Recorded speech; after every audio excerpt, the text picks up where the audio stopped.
Hello students and welcome back to channel Siraj Shaikh. आज financial accounting का lecture number 4 होगा, जिसे हम कवर करेंगे नए points of financial accounting. Start करेंगे आज का क्लास।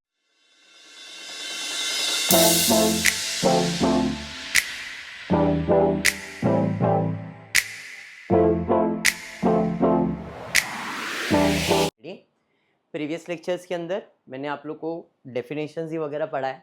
अगर फर्स्ट लेक्चर की बात करें तो हमने अकाउंटिंग कंसेप्ट कन्वेंशंस देख लिया था। What is accounting concept, accounting principle, conventions, ये सब हमने खाली डेफिनेशन पढ़ा था।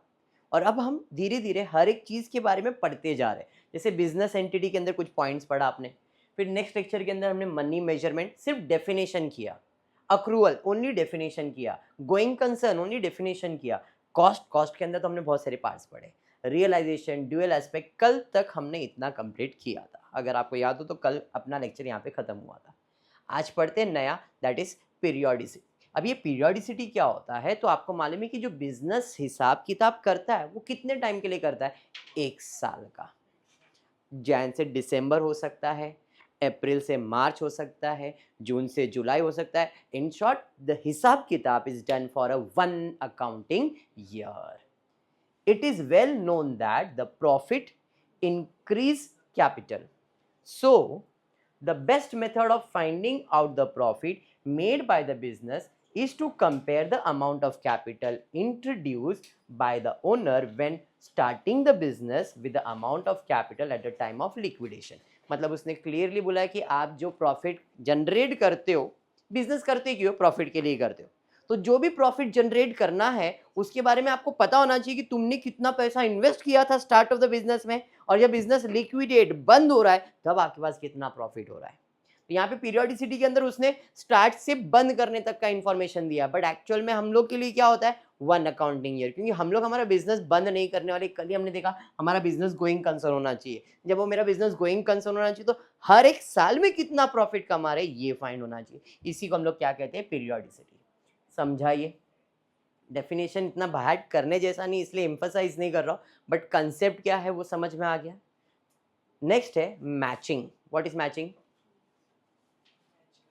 मैच करना ना, मतलब बिजनेस में अपन मैच करेंगे, मैच द कॉलम करेंगे। क्या बात है। Concept of periodical accounting in turn require periodical matching of cost with revenue. मतलब क्या है कि फॉर एग्जाम्पल मैंने कोई एक प्रोडक्ट 50,000 में खरीदा था, उसे मैंने लाख रुपए में बेचा, बराबर है। आज वो प्रोडक्ट अगर मैं 60,000 में खरीद रहा हूँ और 1,20,000 में बेच रहा हूँ, तो क्या मेरा जो प्रॉफिट का कंसेप्ट है वो एक दूसरे से मैच हो रहा है कि नहीं हो रहा है? क्योंकि मैं बिजनेस कर रहा हूँ ना, तो मैं बिजनेस के नज़रिए सोचूंगा, पर्सनल पॉइंट ऑफ व्यू मेरे को इसमें बीच में लाना ही नहीं है। क्या मेरा जो प्रॉफिट का पोर्शन है वो मेरे पास्ट ईयर को मैच कर रहा है कि नहीं कर रहा है? क्या मैं मेरा बिजनेस ग्रो कर रहा हूँ क्या नहीं कर रहा हूँ? क्या मुझे ऐसा लग रहा है कि मैं खर्चा ही कर रहा हूँ, प्रॉफिट नहीं कमा रहा हूँ? इसी को कहते हैं मैचिंग कंसेप्ट। समझ में आया? तो मैचिंग कंसेप्ट में उसने बोला है the concept of periodical accounting in turn required periodical matching of cost with revenue in order to find out the profit.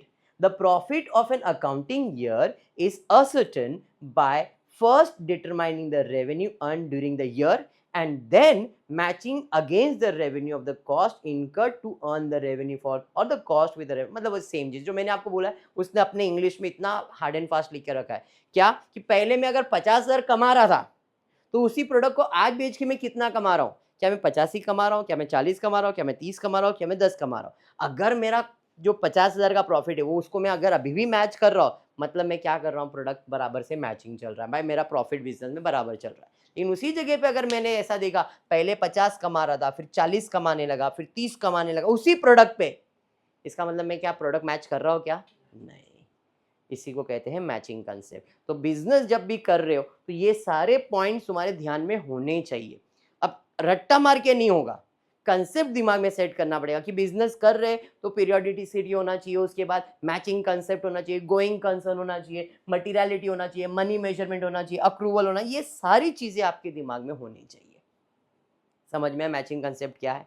इसको मैंने बायहार्ट नहीं करवाया, उसका रीज़न ये बायहार्ट करने वाले पॉइंट्स नहीं है, इसीलिए इसके ऊपर फोकस नहीं, खाली मीनिंग एक्सप्लेन कर रहा हूँ। एग्जाम्पल दिया है, determine the income from the sales of goods और services, product revenue earn during the accounting year, या तो फिर determining the other income, interest, period revenue, ये सारी चीजें उसके अंदर एग्जाम्पल्स दी गई। मेरे एग्जाम्पल इतना कुछ खास नहीं है इसलिए मैं इसके ऊपर फोकस नहीं कर रहा हूँ। नेक्स्ट पॉइंट पे जा रहा हूँ, वो है कंजर्वेटिज्म। What is conservatism? ये पढ़ाया है मैंने। What is conservatism? Common rule. क्या बात है। और क्या है कंजर्वेटिज्म? फर्स्ट लेक्चर में पढ़ाया था conservatism. What is conservatism? Common rules तो है, और क्या होता है conservatism? Common way of doing something. और एक पॉइंट है जो बहुत इंपॉर्टेंट है, कंजर्वेटिज्म में आता है। एग्जाम्पल है कि मयूरी सोच रही है कि मेरे को 2 दिन के बाद इधर घूमने जाना है। भाई बारिश का मौसम है सर, वाटरफॉल पे तो जाना चाहिए सर, है क्या नहीं? ऐसा सबका वीडियो आ रहा है, मेरा भी एक वीडियो आएगा, लेकिन गिरूंगी नहीं मैं, है ना? मैं भी जाऊंगी, वीडियो शूट करूंगी, लेकिन वो तो जाने के लिए चाहिए पैसा, वो तो है नहीं, वो ही नहीं है। तो एक काम करती हूँ, जैसे जैसे पैसा आ रहा है उसको सेव करके रखती हूँ, ताकि फ्यूचर जो मेरा है वो मैं अचीव कर सकूं। खर्चा तो करना है, खाना पीना तो करना ही है, लेकिन जो मम्मी ने पैसा दिया है, जो डैडी के पास से पैसा मिला है, एक वड़ा पाव खाती हूँ और एक के लिए जमा रखती हूँ। 2 के लिए पैसा दिया था, एक जमा करती हूँ। उसे कहते हैं कंजर्वेटिज्म। फ्यूचर के बारे में प्लान करके अभी से जमा करके रखना, ताकि अगर फ्यूचर में कोई प्रॉब्लम हो ताकि पैसा तो है उस चीज को सॉल्व करने के लिए। तो बिजनेस के पॉइंट ऑफ व्यू से सोचोगे तो बिजनेस को मालूम है कि मैं उधार दे रहा हूं, लॉस हो सकता है। अगर पूरा लॉस हो गया तो मेरा बिजनेस बंद हो जाएगा, बिजनेस तो बंद करना नहीं है। तो उधार दिया, अगर उसने पैसा डुबा भी दिया तो भी मैंने पैसा सेव करके रखा है, ताकि उसके डुबाने से मुझे इधर नुकसान ना हो। वो पैसा देगा तो प्रॉफिट ही है, लेकिन अगर उसे डुबा दिया तो मेरा बिजनेस बंद हो जाएगा। अगर मैंने उसके ऊपर ही डिपेंडेंट है तो मुझे क्या करना चाहिए? कंजर्वेटिज्म करना चाहिए। समझ में आया? तो कंजर्वेटिज्म क्या होता है, उसका मीनिंग भी कहीं ना कहीं यही होता है। ओके। दूसरा है कॉमन रूल। कॉमन रूल क्या है कि बिजनेस कर रहे हो तो ज्यादा उधार मत दो। बिजनेस कर रहे हो तो भाई पॉलिसी हमारा यही कि हम इतना ही उधार देंगे, इससे ज्यादा कुछ भी नहीं कर सकते। इसी को कहते हैं कंजर्वेटिज्म। क्लियर है पॉइंट? अब देखते हैं ये लोग ने इधर डेफिनेशन में क्या लिख के दिया है। Conservatism means playing safe. Conservatism मतलब कंजर्वेटिज्म मतलब कंजर्वेटिज्म मतलब भाई हम लोग को सेफ खेलने का है, मम्मी को मालूम भी नहीं पड़े और घूम के भी आ गए, बंक भी हो गया, पता नहीं चला। समझ में आया Mayuri? Very good. Conservatism means playing safe. It means acting carefully, cautiously और प्रूडेंटली। सर इतना इंग्लिश आता तो फिर हम लोग तो अमेरिका में पढ़ते। हम पढ़ाएंगे बेटा, टेंशन मत ले। सबसे पहला है, अच्छा ठीक है, प्रूडेंशियली का मतलब पढ़ने बोला। बस। केयरफुली मतलब, केयरफुली मतलब हाँ, ध्यान से, ध्यान से। कंजर्वेटिज्म कहता है एक्टिंग केयरफुली। क्यों? बिजनेस कर रहे हो तो सोच समझ के करो, ध्यान से करो, कॉशियसली करो। दिमाग ओपन रखना, जो स्टेप्स ले रहे हो जरा सोचो कि इस स्टेप लेने से गिर तो नहीं जाऊंगी, लॉस तो नहीं हो जाएगा। समझ में आया क्या? कॉशियसली और प्रूडेंटली। What is prudently? कभी सुना है प्रूडेंटली? कभी नहीं। छी रे, क्या जिंदगी जी रहे तुम लोग। मयूरी बोलेगी, मयूरी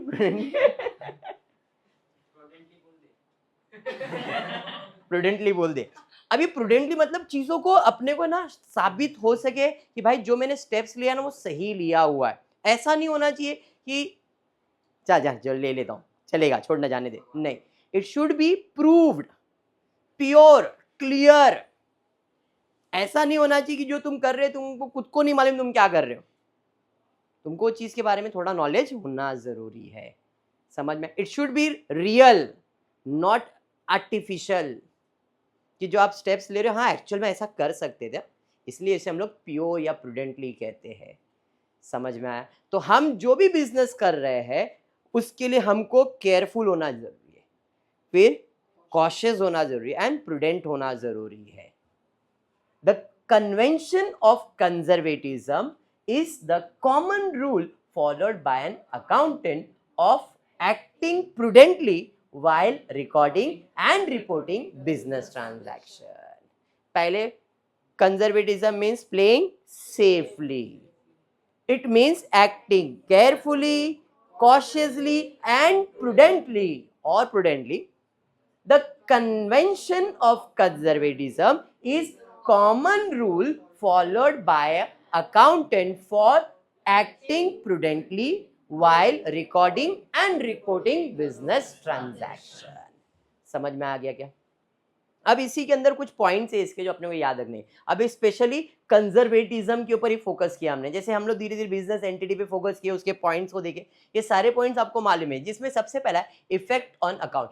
कंजर्वेटिज्म का अकाउंट पे क्या इफेक्ट पड़ेगा? कंजर्वेटिज्म का अकाउंट पे क्या इफेक्ट पड़ेगा? इधर क्लियरली बोला है बाय एन अकाउंटेंट. तो इससे इफेक्ट क्या पड़ने वाला है कि भाई मेरा अकाउंट कोई भी अच्छे से समझ सकता है, क्योंकि रूल सबके लिए कॉमन है.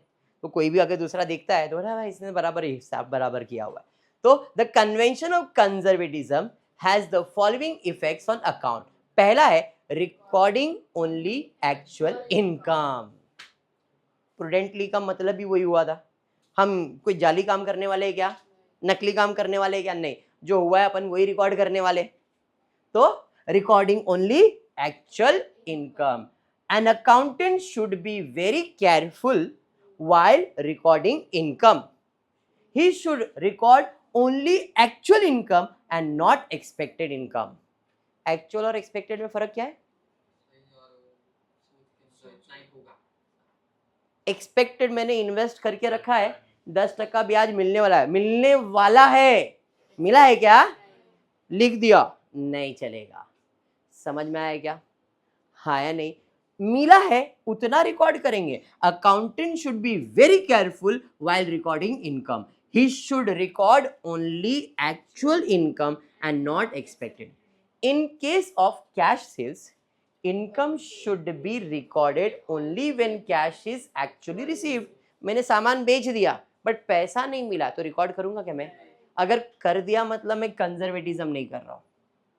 समझ में आया क्या? तो उसने क्लियर बोला है कैश में बेचेंगे जब कैश रिसीव्ड होगा, जब आपको पैसा मिलेगा तभी आपका इनकम है, तभी वमन उसको रिकॉर्ड करो, नहीं तो मत रिकॉर्ड करो.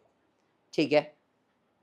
इन case of credit sales, income should be recorded only when debtor is legally liable to pay the price of the good. अपने को मालूम है भाई इसने सब डॉक्यूमेंटेशन करके दे दिया है, चेक वगैरह दे दिया है, बिल रिसीवेबल, तब हम इसको रिकॉर्ड करेंगे. समझा क्या? तो इफेक्ट्स ऑन कंजर्वेटिज्म समझ में आया. Record only actual income. Debtor is नहीं, बाहर नहीं करना है बेटा, इतना क्यों टेंशन. मैं तो एक्सप्लेनेशन दे रहा हूँ खाली, तुम इतना टेंशन मत दो. जिधर बाहर करने वाला पॉइंट है उधर मैं बाहर करवाऊंगा, जिधर एक्सप्लेनेशन है उधर एक्सप्लेनेशन है.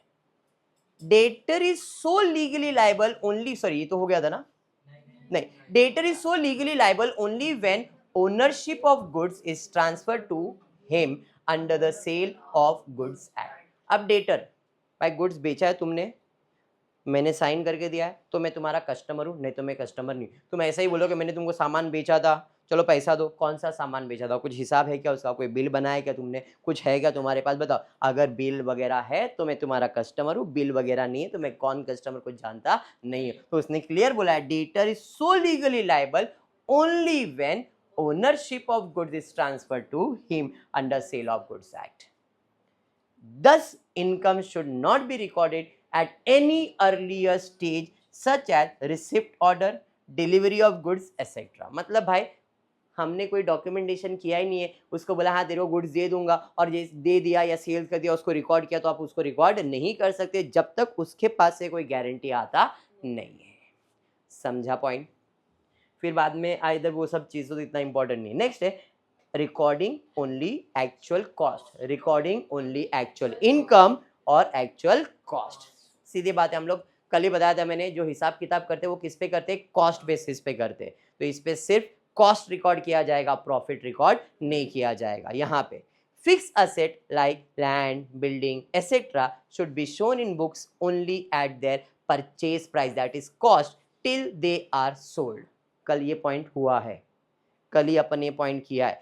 Cost, Fixed asset like land, building, etc. should be shown in the books only at their purchase price, that is cost, till they are sold. The market value of such assets increase every year, but such higher market value should not be recorded in books unless the assets is actually sold and the price is actually received. Point clear हुआ? क्या बोला उसने कि जो भी assets है, जैसे land है, बिल्डिंग है, should be shown in the books only at their purchase price, यानी कि कॉस्ट, जब तक बेचा नहीं गया है तब तक. Market value of such asset increase, market value बढ़ते रहता है, बट उसको रिकॉर्ड करने की जरूरत नहीं जब तक उसे आपने बेचा नहीं है. समझ में आया क्या? क्लियर है पॉइंट? नेक्स्ट है रिकॉर्डिंग इवन एक्सपेक्टेड लॉस. यहाँ पे उसने कंजर्वेटिज्म में एक पॉइंट बोला था कि आप जब कंजर्वेटिज्म करते हो तो एक्चुअल इनकम लिखना है, एक्सपेक्टेड नहीं. देखो यहाँ पे लिखा था incomes and not expected income, but इसने यहाँ पे बोला है recording even expected. Expected income record कर सकते हैं क्या? बट एक्सपेक्टेड लॉस रिकॉर्ड कर सकते हैं. While expected income is to be ignored, an accountant should make sure that even unexpected loss are recorded in books. Income record नहीं कर सकते, एक्सपेक्टेड है, बट लॉसेस रिकॉर्ड कर सकते हो. Under which policy? कंजर्वेटिज्म. और ये सब पॉलिसी में क्यों पढ़ा रहा हूँ? आपके दिमाग में बिजनेस करने का जब भी ख्याल आए तो आपके दिमाग में होना चाहिए अरे सर ने बताया था बिजनेस करते ना, तो ये सारे पॉइंट्स अपने को याद रखने. याद नहीं रहेगा क्योंकि अपन जब एक्चुअल में जाते हैं ना लाइफ में तो ये सब बातें याद नहीं रहती, लेकिन कभी कोई चीज क्लिक हो जाता है, अरे ऐसा सर ने एक बार बोला था, बस उसी लिए ये कर रहे हैं अपन और कुछ भी नहीं. मेरे को मालूम है इसका कोई ध्यान नहीं देना है. क्या है सर? प्रैक्टिकल तो करने का. ये सब क्या है? ये सब मैं इसलिए कर रहा हूँ थोड़ा नॉलेज के लिए, और कुछ भी रीजन नहीं है. और एक दो लेक्चर लूंगा, फाइंड अप कर दूंगा थियरी, फिर प्रैक्टिकल चालू करूंगा. मेरे को ज्यादा इस पे फोकस नहीं करने का है. इसके बाद प्रैक्टिकल लेक्चर ही चालू करूँगा. प्रैक्टिकल में तुमको बोल रहा हूँ गिन के 10-15 लेक्चर के अंदर तुम्हारा खत्म हो जाएगा. फिर प्रैक्टिस ऑफलाइन प्रैक्टिस ही होने वाला है. सेमेस्टर खत्म तुम्हारा और फट से एग्जाम्स आ जाएंगे. फर्स्ट ईयर वाले को बोल रहा हूँ, तुम्हारे एग्जाम्स ये मंथ ऑफ जुलाई चल रहा है, अगस्त, सितंबर एंड और अक्टूबर फर्स्ट वीक में एग्जाम आएगा.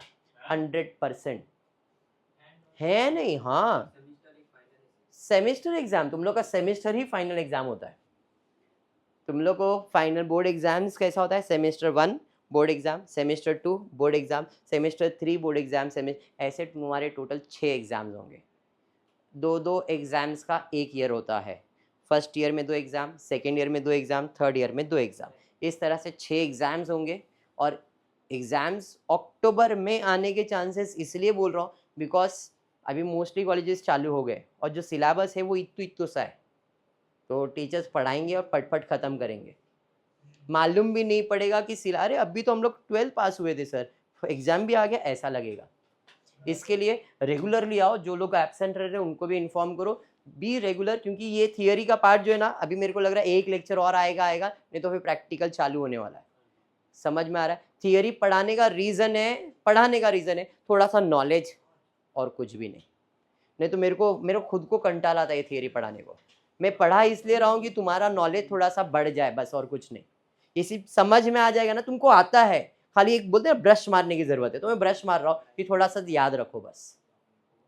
एक्सपेक्टेड लॉसेस समझ में आ गया. नेक्स्ट पॉइंट उसे कहते हैं कंसिस्टेंसी. What is consistency? अभी तुम लोग के एग्जाम्पल, कंसिस्टेंसी का मतलब रेगुलर.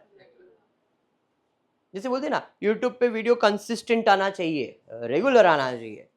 एक दिन आ गया, 2 महीने के बाद आएगा, 5 महीने के बाद आएगा, कौन था वो जिसने एक बार वीडियो डाला था, छोड़ जाने दे, कंसिस्टेंट नहीं है. समझ में आ रहा है?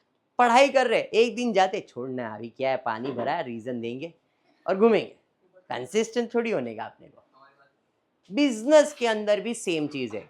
बिजनेस में एक दिन तुमने सेल रखा और उसके बाद फिर किधर बंद करके गायब हुए किसी को मालूम नहीं. फिर 10 दिन बाद आए, वापस से सेल फिर गायब हो गए. तो क्या तुम्हारा बिजनेस कंसिस्टेंट रहेगा? कोई तुम्हारे पे ट्रस्ट करेगा? बोलेगा यार ये लोग पैसा के लिए आए, पैसा लिया चले गए, बाद में बंद, अपने को भरोसा खत्म. तो अगर आपको आपका बिजनेस करना है तो क्या होना चाहिए? कंसिस्टेंसी होना चाहिए.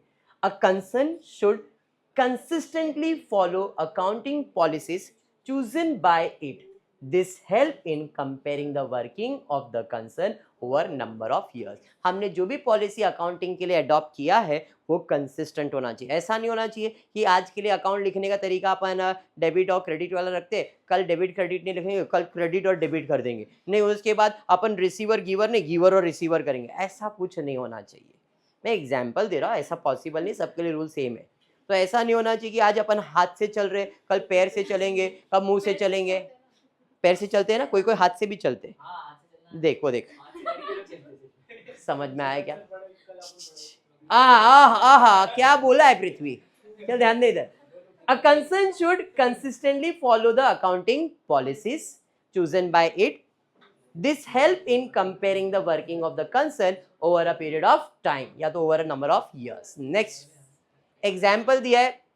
For example, depreciation can be provided either on WDV method or straight line method. अगर आप WDV फॉलो कर रहे हो तो इसको कंसिस्टेंट रखो WDV के ऊपर। What is WDV method? Return down value full form नहीं पूछ रहा, क्या होता है वो पूछ रहा हूँ।